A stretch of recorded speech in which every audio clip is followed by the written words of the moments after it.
नहीं जानता आप क्या समझ रहे हैं मैं कौन हूं और क्या आशा कर रहे हैं कि मैं क्या कहने जा रहा हूं।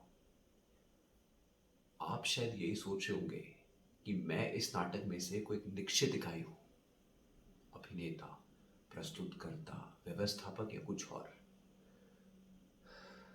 परंतु मैं अपने संबंध में निश्चित रूप से कुछ भी नहीं कह सकता, उसी तरह जैसे इस नाटक के संबंध में नहीं कह सकता, क्योंकि ये नाटक भी अपने में मेरी तरह निश्चित है।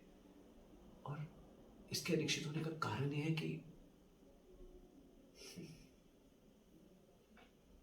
परंतु कारण की बात करना बेकार है। कारण तो हर चीज का कुछ ना कुछ होता है। हालांकि ये आवश्यक नहीं कि जो कारण दिया जाए वास्तविक कारण वही हो। और जब मैं स्वयं अपने ही संबंध में निश्चित नहीं हूं, तो किसी और चीज के कारण अकारण के संबंध में निश्चित कैसे हो सकता हो। मैं मैं वास्तव में कौन हूं? ये एक ऐसा सवाल है जिसका सामना करना इधर आकर मैंने छोड़ दिया है। जो मैं इस मंच पर हूं, यहाँ से बाहर नहीं हूं। कोई ऐसे बाहर क्या हूं? इसमें आपकी क्या दिलचस्पी हो सकती है कि मैं यहाँ से बाहर क्या हूं?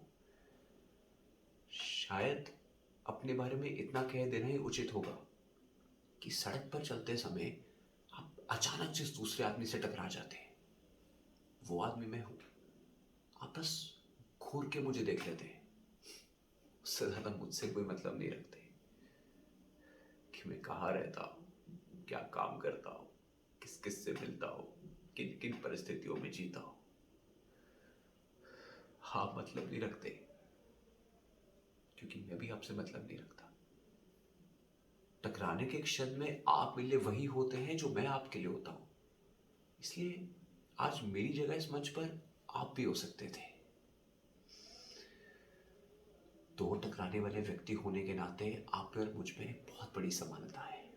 यही समानता आप में और उसमें, उसमें और उस दूसरे में, उस दूसरे में और मुझ में।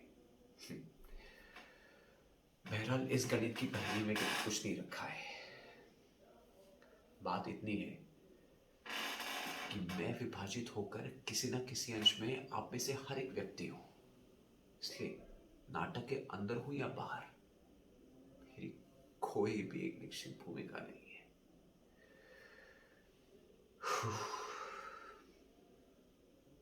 मैंने कहा था, ये नाटक भी मेरी तरह अनिश्चित है।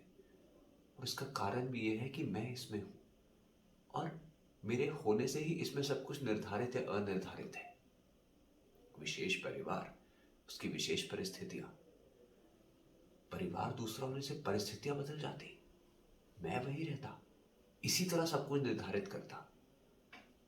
इस परिवार की स्त्री के स्थान पर कोई दूसरी स्त्री किसी दूसरी तरह से मुझे झेलती, या वो मेरी भूमिका ले लेती और मैं उसकी भूमिका लेके उसे झेलता।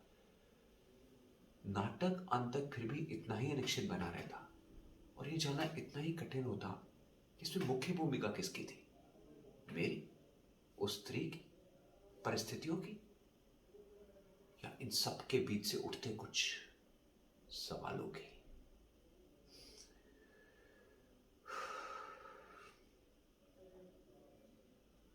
पर हो सकता है कि मैं एक अनिश्चित नाटक में एक अनिश्चित पात्र होने की सफाई भर पेश कर रहा हूं।